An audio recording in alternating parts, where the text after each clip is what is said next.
인천 월미도 연안부두 바닷바람이 간판을 흔드는 좁은 골목길에 자리한 작은 횟집 바다향기.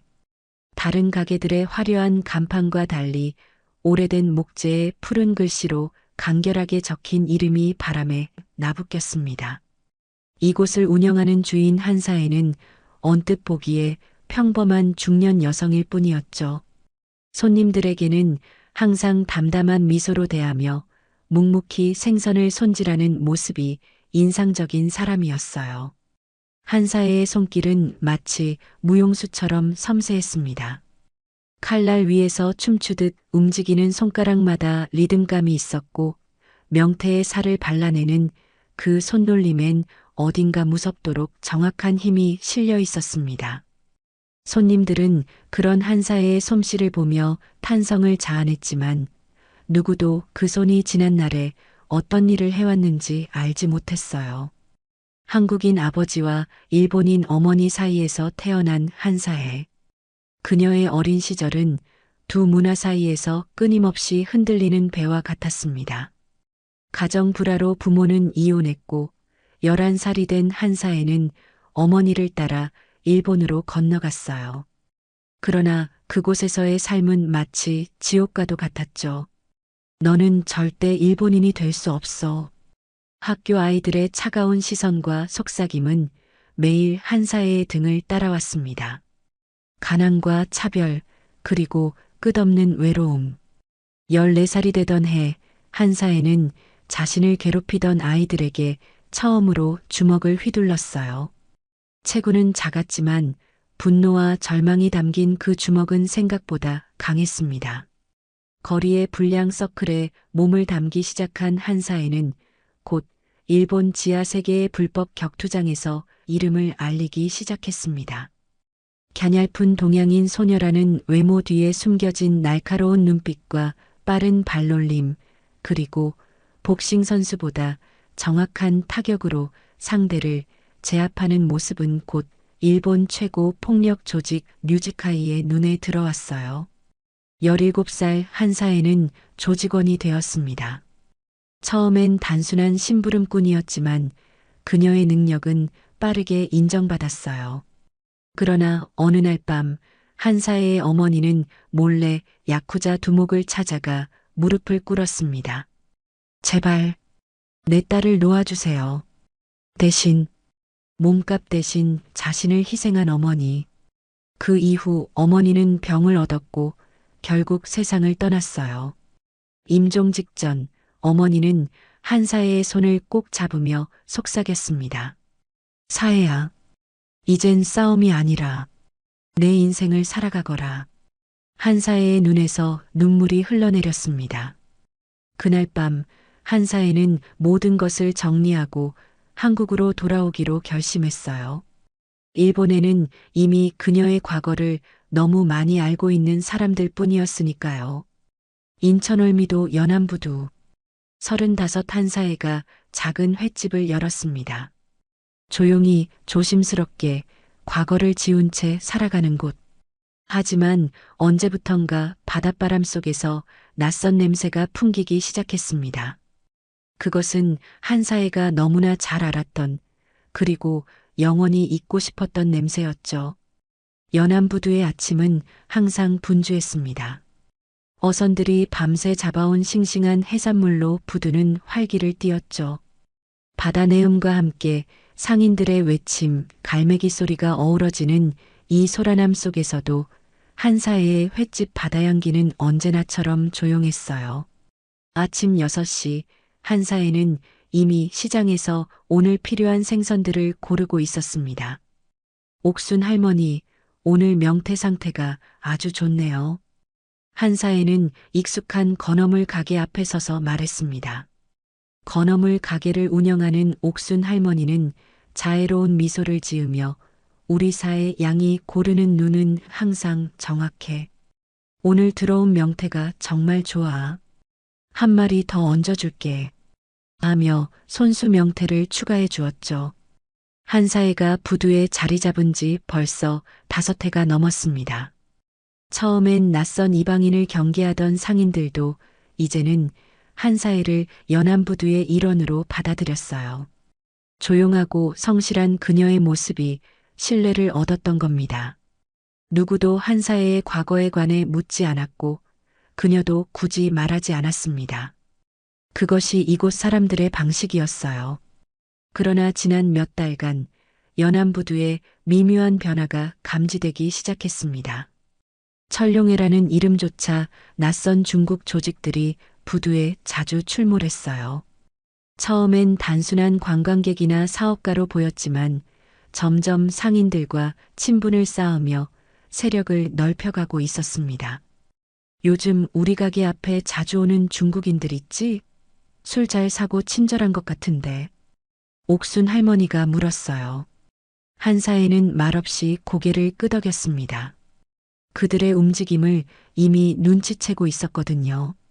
밀수, 자릿세, 불법 거래.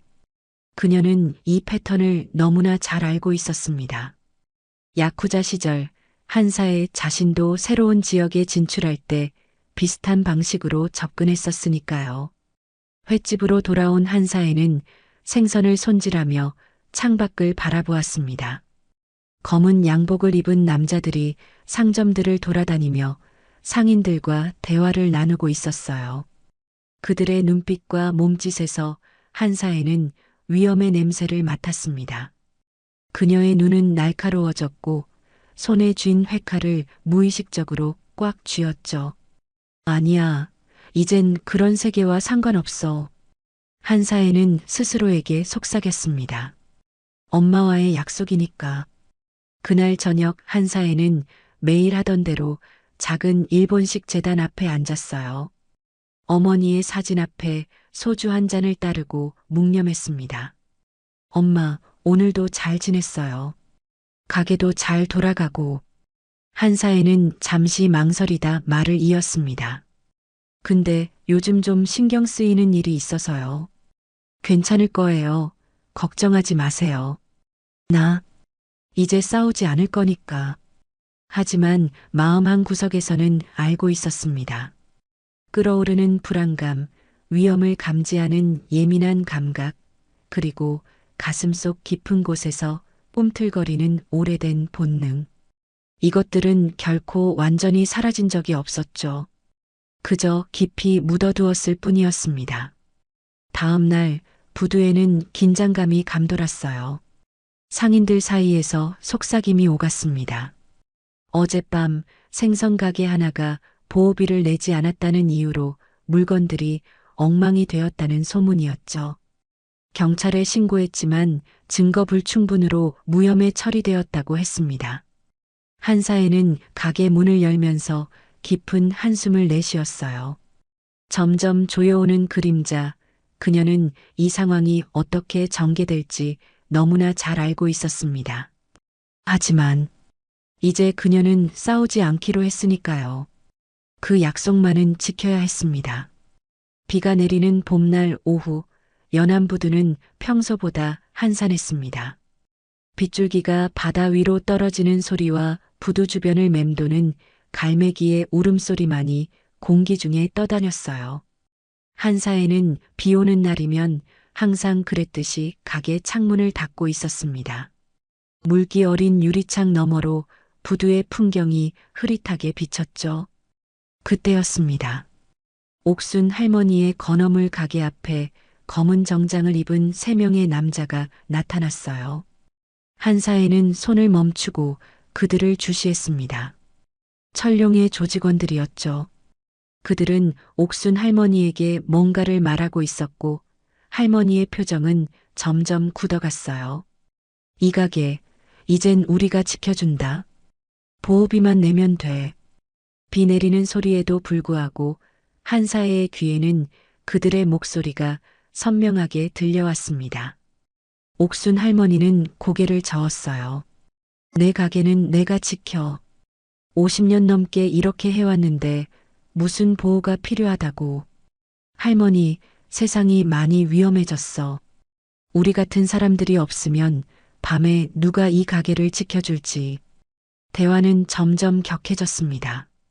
한사회는 여전히 창문을 닦는 척하며 그들을 지켜보았어요. 그녀의 몸 안에서는 무언가가 꿈틀거리기 시작했습니다. 오랫동안 억눌러온 감정, 지워버리려 했던 본능이 서서히 깨어나고 있었죠. 옥순 할머니가 단호하게 거절하자 남자들 중 하나가 할머니를 거칠게 밀쳤습니다. 할머니는 균형을 잃고 바닥에 넘어졌어요. 그 과정에서 그녀가 들고 있던 명태 한 마리가 바닥을 굴렀습니다. 그 순간 한사회의 눈앞에 과거의 장면이 스쳐 지나갔어요. 야쿠자들에게 무릎 꿇은 어머니의 모습, 병든 어머니가 누워있던 침대, 그리고 마지막 숨을 내쉬며 한사회의 손을 꼭 잡았던 그날의 기억. 한사회는 천천히 행주를 내려놓았습니다. 그리고 회칼을 집어들었어요. 가게 문을 열고 밖으로 나가는 그녀의 발걸음은 무겁지만 확고했습니다. 빗방울이 그녀의 얼굴을 적셨지만 한사회는 눈 하나 깜빡이지 않았어요. 괜찮으세요, 할머니? 한사회는 옥순 할머니를 일으켜 세우며 물었습니다. 사회 양, 괜찮아. 그냥 내일이니까 신경 쓰지 마. 옥순 할머니가 당황한 표정으로 답했어요. 한사회는 바닥에 떨어진 명태를 집어들었습니다. 건조된 명태의 단단한 질감이 손에 느껴졌어요. 천천히 고개를 들어 새 남자를 바라보았습니다. 명태요? 이거 이렇게 써야죠. 새 남자가 비웃음을 터뜨리기도 전에 한사회의 손이 움직였습니다. 콰직. 명태의 단단한 머리 부분이 첫 번째 남자의 관자놀이를 정확히 강타했어요. 그가 비틀거리는 사이 두 번째 타격이 다른 남자의 턱을 강타했습니다. 마지막 타격은 세 번째 남자의 쇄골을 정확하게 가격했어요. 새 남자는 신음을 내뱉으며 바닥에 쓰러졌습니다. 토사물과 피가 빗물과 섞여 부두의 바닥을 적셨어요. 주변에 있던 사람들은 놀란 표정으로 그 광경을 지켜보았습니다. 한사회의 눈빛이 달라져 있었어요. 온순한 횟집 주인이 아닌 오래전 일본의 지하 세계를 휘젓던 사쿠라의 눈빛이었습니다. 날카롭고 냉정하며 무엇보다 두려움이 없었죠. 몇 분 후 검은 벤이 한 대 도착했습니다. 그리고 7명의 조직원이 내렸어요. 그들은 쓰러진 동료들을 보고 한사회를 향해 다가왔습니다. 한사회는 아무런 망설임 없이 명태를 다시 쥐고 자세를 잡았습니다. 그녀의 몸에서는 살기가 뿜어져 나왔어요. 그 누구도 그 앞에 한 발짝도 다가서지 못했습니다. 다음은 누구? 한사회의 목소리는 차분했지만 그 안에 담긴 위협은 분명했습니다. 비가 그친 후에 연안 부두는 마치 씻긴 듯 맑았습니다. 지난밤의 소라는 마치 꿈처럼 부두 위를 스쳐 지나가 버렸죠. 하지만 한사회의 가슴 속에서는 폭풍이 여전히 가라앉지 않고 있었어요. 억눌러왔던 과거가 물 위로 떠오른 순간 그녀는 자신이 얼마나 오랫동안 진짜 모습을 숨겨왔는지 깨달았습니다. 한사회는 가게 문을 열지 않았어요. 창문 너머로 보이는 바다를 멍하니 바라보며 생각에 잠겼습니다. 손에는 어제 사용했던 그 명태가 여전히 들려 있었어요. 이제는 조금 구부러지고 갈라진 채로 어머니, 약속을 지키지 못했네요. 한사회는 소리내어 말했습니다. 하지만 그녀의 목소리에는 후회보다는 결연함이 더 많이 묻어났죠.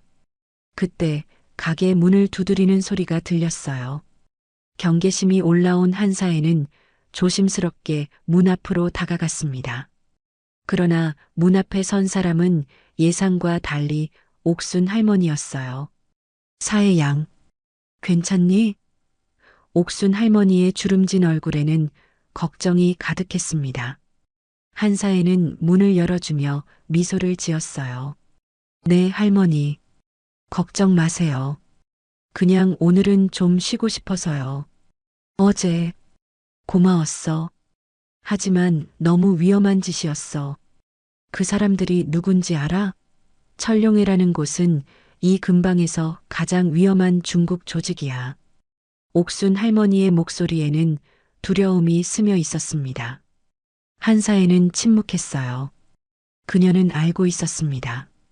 철룡회가 어떤 조직인지, 그들이 얼마나 위험한지 모두 알고 있었죠. 그리고 한 가지 더, 이제 그들이 가만히 있지 않을 것이라는 사실도 말이에요. 할머니, 저는 괜찮아요. 그리고 이제 이 동네도 괜찮을 거예요. 한사의 눈에는 확신이 담겨 있었습니다. 옥순 할머니는 뭔가 더 말하려다가 그만두었어요. 대신 작은 보따리를 내밀었습니다. 새로 말린 명태야. 어제 거는 이제 못 쓸 것 같아서. 한사에는 웃으며 보따리를 받았어요. 잠시 후 옥순 할머니가 떠나고 한사에는 다시 혼자가 되었습니다. 그녀는 작은 일본식 제단 앞에 앉아 어머니의 사진을 바라보았어요. 엄마 알아요. 싸우지 않겠다고 약속했지만 때로는 싸워야 할 때도 있는 것 같아요. 옳은 일을 위해서요. 그날 밤이었습니다. 연안부두는 평소보다 조용했어요. 가끔 들려오는 파도 소리와 멀리서 들려오는 배 고동 소리만이 밤의 정적을 깨뜨렸습니다. 한사에는 가게 안에서 불을 끄지 않은 채 기다리고 있었어요. 그녀는 알고 있었습니다. 그들이 올 것이라는 사실을. 자정이 조금 지났을 무렵 검은 벤츠 한 대가 부두에 도착했어요. 차에서 내린 남자는 40대 중반으로 보였고 비싼 양복을 입고 있었습니다. 그의 뒤로 넷의 경호원이 따랐죠. 그들은 바다향기 앞에 멈춰 섰습니다. 한사에는 천천히 문을 열었어요. 그리고 남자를 바라보았습니다. 그 순간 남자의 표정이 굳어졌어요. 마치 유령이라도 본 듯한 표정이었죠. 너, 설마, 사쿠라? 남자의 목소리가 떨렸습니다. 한사에는 남자를 자세히 바라보았어요. 그의 턱에는 오래된 상처 자국이 있었습니다. 그녀의 기억 속에서 흐릿한 장면이 떠올랐어요. 상하이의 한 창고, 일본 야쿠자와 중국 조직 간의 거래, 그리고 그 자리에서 그녀에게 싸움을 걸었던 중국인, 그의 턱을 부러뜨렸던 그날. 량치펑. 한사에는 그의 이름을 불렀어요. 기억나요? 내가 상하이에서 나한테 싸움 걸었다가 턱 나갔던 날. 량치펑의 얼굴이 창백해졌습니다. 그는 아직도 사해에게 부서졌던 이빨의 흔적이 남아 있었죠. 오래전 일이었지만 그날의 기억은 뼈에 새겨진 고통처럼 생생했을 겁니다. 량치펑의 창백한 얼굴이 한사해의 가게 조명 아래에서 더욱 하얗게 빛났습니다. 그의 눈에는 놀라움과 함께 공포가 서려 있었어요. 한사해는 조용히 그를 안으로 들어오라고 손짓했습니다. 량지펑은 잠시 망설이다가 경호원들에게 밖에서 기다리라는 신호를 보내고 혼자 가게에 들어왔어요. 몇 년 만이지? 15해? 아니면 20해? 한사에는 천천히 테이블을 닦으며 물었습니다. 그녀의 목소리는 담담했지만 그 안에는 날이 서 있었죠. 량지펑은 자리에 앉지 않고 서서 한사에를 바라보았어요. 18회. 상하이 항구 창고에서 있었던 일이지. 나는 그날 이후로 일본으로 발길도 끊었어. 한사에는 피식 웃었습니다. 그랬군요. 그런데 이제는 한국까지 와서 이런 짓을 하고 있네. 량지펑의 손이 무의식적으로 턱의 상처를 만졌어요. 너, 류지카이를 나왔어? 이제 야쿠자도 아니고 싸움도 안 해요. 한사에는 테이블에 놓인 회칼을 집어들었습니다. 칼날이 조명 아래서 차갑게 빛났어요. 하지만 그녀는 회칼을 손가락 사이로 돌리며 계속 말했습니다. 이 동네에서 다시는 그림자조차 비추지 마세요. 안 그러면 한사의 손이 멈추고 회칼이 공기를 가르며 량 지펑의 볼바로 옆벽에 꽂혔어요. 그 정확함에 량 지펑은 숨을 멈췄습니다. 그때처럼 명태로 끝나진 않을 거예요. 한사의 목소리는 차가운 얼음처럼 깨끗하고 위협적이었습니다. 량 지펑은 말없이 고개를 숙였어요. 그의 눈빛에서는 과거의 공포가 되살아난 듯 했습니다.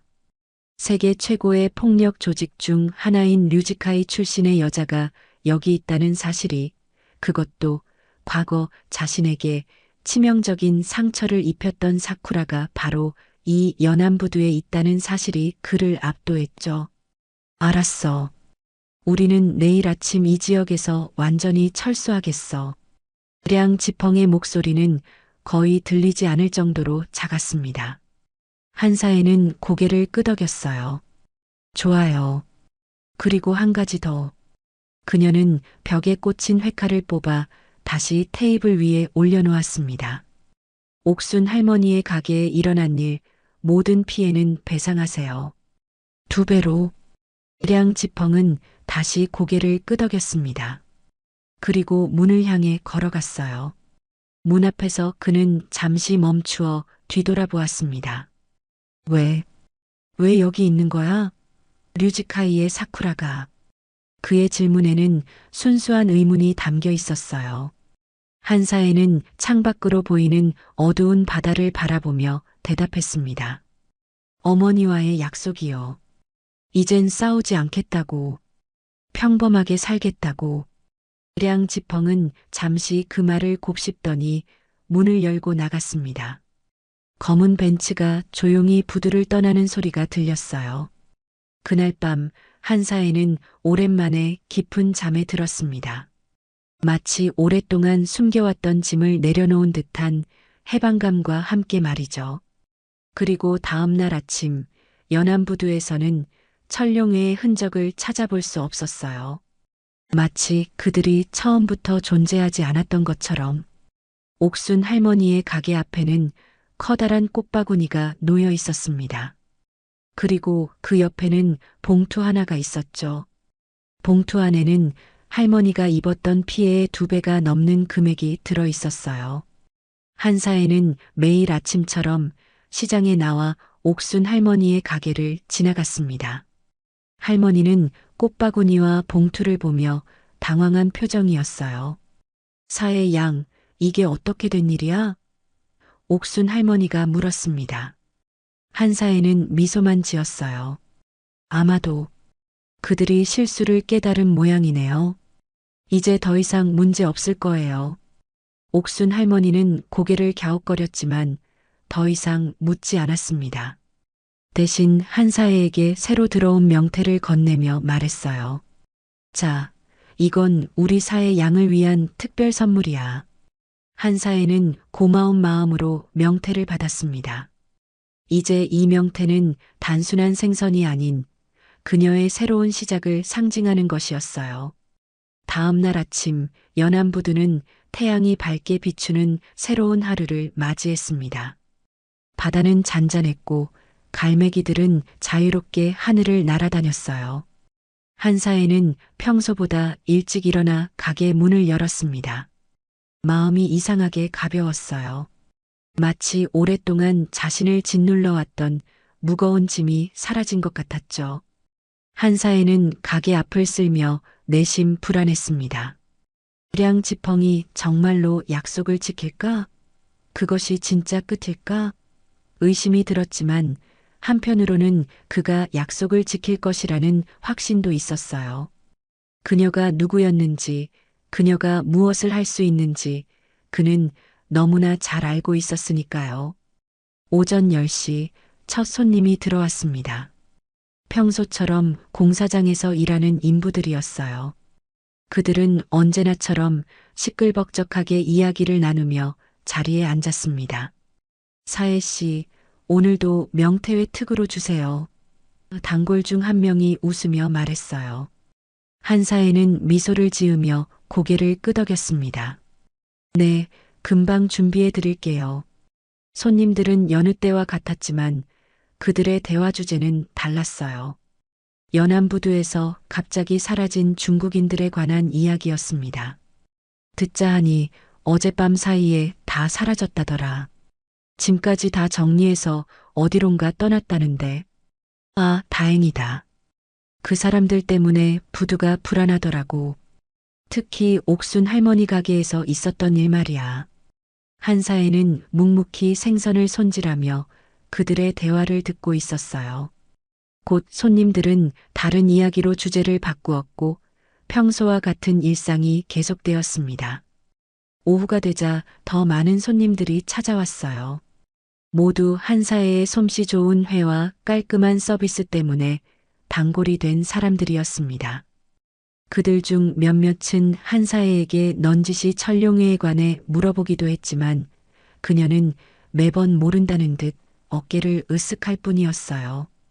가게 문을 닫을 시간, 한사회는 평소처럼 자리를 정리하고 있었습니다. 그때 문이 열리고 옥순 할머니가 들어왔어요. 그녀의 손에는 작은 종이봉투가 들려 있었습니다. 사회 양, 바쁘지 않니? 옥순 할머니가 물었어요. 한사회는 웃으며 고개를 저었습니다. 아니에요, 할머니. 막 정리하는 중이었어요. 무슨 일이세요? 옥순 할머니는 종이봉투를 내밀었어요. 이거 사회 양에게 전해달라고 누가 맡기고 갔어. 한사회는 의아한 표정으로 봉투를 받아들었습니다. 봉투는 묵직했고 안에는 뭔가 단단한 것이 들어있는 듯 했어요. 그녀는 조심스럽게 봉투를 열었습니다. 봉투 안에는 오래된 사진 한 장과 작은 나무 상자가 들어 있었어요. 사진은 젊은 여성이 아기를 안고 있는 모습이었습니다. 그 여성은 바로 한사회의 어머니였어요. 그리고 그 아기는 아마도 어린 시절의 한사회였겠죠. 이게 한사회의 목소리가 떨렸습니다.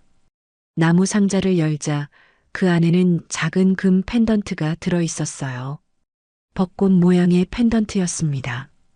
그녀의 어머니가 항상 목에 걸고 다녔던 그 펜던트.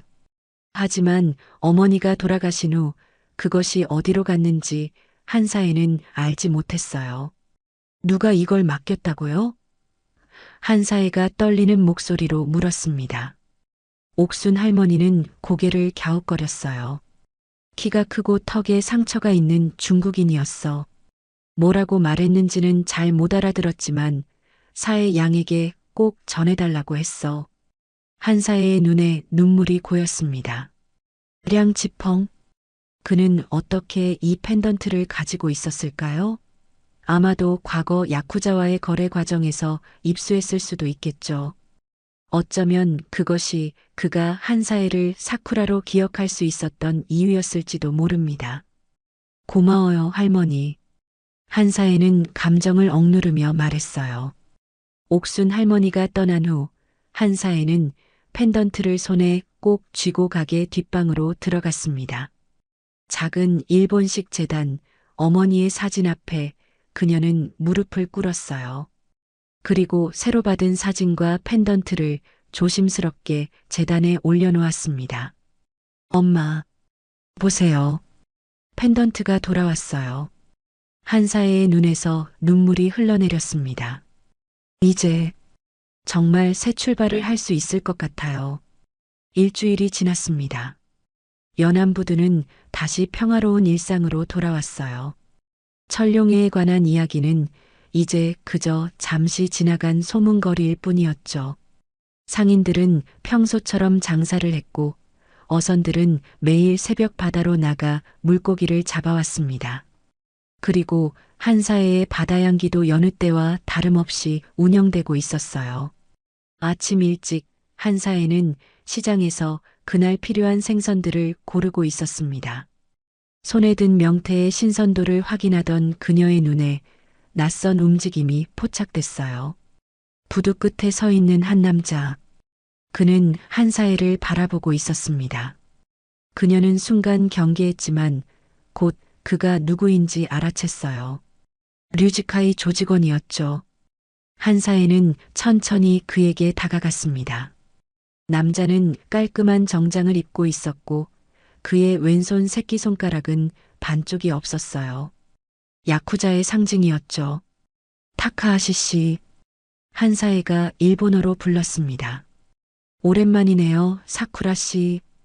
타카하시도 일본어로 대답했어요. 아니, 이제는 한사에 씨라고 불러야겠군요. 무슨 일로 여기까지 오셨나요? 한사에의 목소리는 담담했지만 마음속으로는 경계를 풀지 않았습니다. 과거의 동료라도 야쿠자는 언제나 예측할 수 없는 존재였으니까요. 타카하시는 부두 난간에 기대어 서서 바다를 바라보았어요. 걱정 마세요. 해치러 온 게 아닙니다. 다나카 회장님의 지시로 전달할 게 있어서 왔어요. 한사에는 놀랐습니다. 다나카 회장, 류지카이의 수장이었죠. 그가 직접 그녀에게 메시지를 보냈다니. 량 지펑이 일본에 돌아와 회장님을 만났어요. 타카하시가 계속 말했습니다. 당신이 이곳에 있다는 사실을 알려주었죠. 그리고 당신이 어떻게 그들을 쫓아냈는지도. 한사에는 말없이 들었어요. 그녀의 손에 들린 명태가 무거워지는 것 같았습니다. 회장님께서 전하신 말씀은. 타카하시가 잠시 숨을 고르더니 계속했어요. 사쿠라의 세리토리는 건드리지 말라고 하셨습니다. 이 연안부두는 이제 당신의 영역이에요. 한사에는 놀란 표정을 감추지 못했습니다. 제가 이제 야쿠자가 아닌데도요? 타카하시는 부드럽게 미소 지었어요. 한 번 가족은 영원한 가족입니다. 당신은 류지카이를 공식적으로 떠났을지 몰라도 회장님의 마음속에는 여전히 특별한 제자로 남아 있어요. 그는 주머니에서 작은 상자를 꺼내 한사에에게 건넸습니다. 그리고 이것도 전해달라고 하셨어요. 상자 안에는 작은 나무 인장이 들어 있었어요. 그것은 류지카이의 특별 보호 대상임을 상징하는 인장이었습니다. 한사에의 손이 떨렸어요. 이건 너무 과한데요. 타카하시는 고개를 저었습니다. 회장님께서는 당신 어머니에게 큰 빚이 있다고 항상 말씀하셨어요. 당신 어머니가 자신을 희생해서 당신을 조직에서 빼내기를 원했을 때 회장님께서는 그 용기에 감동하셨죠. 한사에의 눈에 눈물이 맺혔습니다. 그녀는 지금껏 알지 못했던 이야기를 듣고 있었어요. 회장님께서는 당신을 놓아주셨고 당신 어머니를 마지막까지 돌봐주셨습니다. 그리고 이제 당신이 이곳에서 새 삶을 찾았다는 사실을 알고 기뻐하고 계세요. 타카하시는 허리를 숙여 인사했어요. 이제 저는 돌아가겠습니다. 앞으로도 평화로운 나날 보내시길 바랍니다. 한사에 씨. 그가 떠난 후 한사에는 한동안 그 자리에 서 있었습니다. 가슴속에는 복잡한 감정들이 소용돌이쳤어요. 어머니에 대한 사랑, 과거에 대한 미련, 그리고 미래에 대한 희망. 모든 것이 뒤섞여 있었죠. 시장으로 돌아가는 길, 한사에는 하늘을 올려다보았습니다. 구름 한 점 없는 맑은 하늘이었어요. 마치 그녀의 마음처럼 이제 모든 그림자가 사라진 듯 했습니다. 횟집으로 돌아온 한사에는 가게 앞에 명태 2마리를 역방향으로 걸었어요. 그것은 야쿠자 세계에서 말하는 완전 철수의 상징이었습니다. 이제 정말로 과거와의 인연이 끊어진 것을 알리는 표식이었죠. 가게 안으로 들어간 한사에는 회칼을 집어들었습니다. 오늘도 어김없이 생선을 손질하고 손님을 맞이하고 그녀의 평범한 일상을 이어갈 시간이었어요. 하지만 이제 그 일상은 더 이상 도망치듯 숨어 사는 삶이 아니었습니다. 당당하게 자신의 선택으로 살아가는 진정한 일상이었죠. 다음 날 아침 한사에는 평소보다 일찍 일어났습니다. 창밖으로 보이는 바다는 새벽빛을 받아 붉게 물들어 있었어요. 그녀는 조용히 일본식 제단 앞에 앉아 어머니의 사진에 미소를 지었습니다. 이제 그 사진 옆에는 두 가지가 새롭게 놓여 있었죠. 어머니의 벚꽃 펜던트와 류지카이의 나무 인장. 엄마, 오늘도 좋은 하루가 될 것 같아요. 한사에는 소주 한 잔을 따라 제단 앞에 올려놓았습니다. 그리고 신선한 생선 두 점도 함께 놓았어요. 이제 정말 다 괜찮아졌어요. 엄마가 바라던 대로 평범하게 살 수 있게 되었죠. 한사에는 가게 문을 열고 나와 아침 공기를 깊게 들이마셨습니다. 연안부두는 이제 막 깨어나고 있었어요. 새벽 어선들이 돌아오는 소리, 시장 상인들이 자리를 잡는 소리, 모두 활기차게 하루를 시작하고 있었죠. 그녀는 가게 앞을 쓸며 문득 자신의 삶이 얼마나 변했는지 생각했습니다.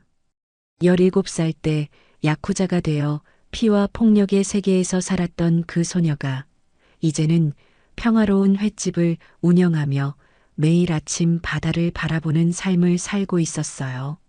삶은 참 예측할 수 없는 것이었습니다. 사의 양, 좋은 아침이야.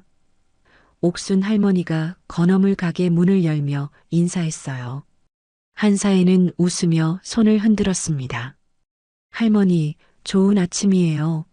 오늘도 건강하시죠? 그럼 내가 이 부두에서 쓰러진다고 해도 내 건어물 가게는 쓰러지지 않을 거야. 옥순 할머니는 호탕하게 웃었어요. 그 웃음소리에 한사애의 마음이 따뜻해졌습니다. 연안부두의 사람들은 이제 그녀의 가족이나 다름없었어요. 어머니를 따라 일본으로 건너가 겪었던 그 외로움과 소외감은 이곳에서 찾은 따뜻한 연대감으로 조금씩 치유되고 있었습니다. 오전 시간 한사에는 평소처럼 생선을 손질하고 있었어요. 그녀의 손길은 여전히 정확하고 섬세했습니다. 회칼이 생선살을 가르는 소리가 가게 안에 경쾌하게 울렸죠. 그때 문이 열리고 낯선 얼굴이 들어왔습니다. 안녕하세요. 혹시 한사애 씨 맞으신가요? 한사애는 고개를 들고 방문객을 바라보았어요. 평범한 양복 차림의 중년 남성이었습니다. 그녀는 경계심을 가지고 대답했어요. 네, 맞습니다. 무슨 일로 오셨나요? 남자는 정중하게 인사하며 명함을 내밀었습니다. 저는 인천시청 지역상권 개발과의 김상우라고 합니다. 연안부두 재개발 계획과 관련해서 상인분들의 의견을 수렴하고 있어요. 한사에는 안도하며 명함을 받았습니다. 아, 재개발 관련이군요. 네, 시에서 연안부두의 관광 자원화를 위한 계획을 수립 중입니다. 하지만 오랫동안 이곳을 지켜온 상인분들의 생각이 중요하다고 생각해서요. 한사에는 그를 테이블로 안내했어요. 앉으세요. 차라도 한 잔 드릴게요. 김상우가 자리에 앉으며 말했습니다. 한사애 씨, 사실 다른 이유도 있습니다. 연안부두 상인회에서 당신을 회장으로 추천하셨더라고요. 한사애는 놀라서 찻잔을 내려놓았어요. 저요? 왜죠? 지난번 중국 조직 문제를 해결해 주셨다고 하던데요. 상인분들이 한사애 씨를 믿고 의지하고 계시더라고요. 한사애는 무슨 말을 해야 할지 몰랐습니다. 그녀가 한 일은 단지 과거의 자신으로 잠시 돌아간 것뿐이었어요. 그런데 그것이 이런 신뢰로 이어질 줄은 몰랐습니다. 생각해 보세요. 꼭 결정하실 필요는 없습니다. 다음 주 화요일에 상인의 모임이 있으니 그때 오셔서 이야기를 들어보시는 건 어떨까요? 김상우가 떠난 후 한사에는 한동안 멍하니 앉아 있었어요. 상인회 회장? 그녀는 단지 조용히 살고 싶었을 뿐인데 이제는 연안부두 전체를 대표하는 위치에 서달라고 요청받다니. 저녁이 되어 가게 문을 닫을 시간, 한사에는 재단 앞에 다시 앉았습니다. 엄마, 오늘 이상한 제안을 받았어요. 상인회 회장이 되라고 하더라고요. 제가 그런 자리에 앉아도 될까요? 그녀는 어머니의 사진을 바라보며 미소 지었어요. 엄마가 항상 말했죠? 사혜야, 내 힘을 옳은 일에 써라. 이제 저는 그 말씀을 이해할 수 있을 것 같아요. 한사혜는 조용히 일어나 가게 밖으로 나왔습니다. 저녁 바다 위로 떨어지는 석양이 아름다웠어요. 연안부두의 불빛들이 하나둘 켜지기 시작했고 어부들은 내일의 출항을 준비하며 그물을 손질하고 있었습니다. 나 한사혜. 그녀는 바다를 바라보며 속삭였어요. 이제 진짜 괜찮아. 나 자신도 이 동네도 지켜냈어. 바람이 불어와 그녀의 머리카락을 흩뜨렸습니다. 그 바람 속에는 바다의 냄새, 생선의 냄새, 그리고 그녀가 영원히 지키고 싶은 이 일상의 냄새가 담겨 있었어요. 한사에는 깊게 숨을 들이마셨습니다. 이제 그녀의 삶은 새로운 장을 열고 있었습니다. 과거의 그림자에서 벗어나 자신의 힘으로 지켜낸 평화로운 현재, 그리고 희망찬 미래를 향해 가게로 돌아온 한사에는 벽에 걸린 명태 2마리를 바라보았어요. 이제 그것은 단순한 장식이 아니었습니다.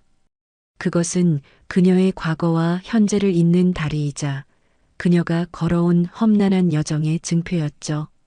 한사에는 손가락으로 명태의 윤곽을 부드럽게 쓰다듬었습니다. 이제 정말 새로운 시작이구나. 그녀의 입가에 따뜻한 미소가 피어올랐습니다.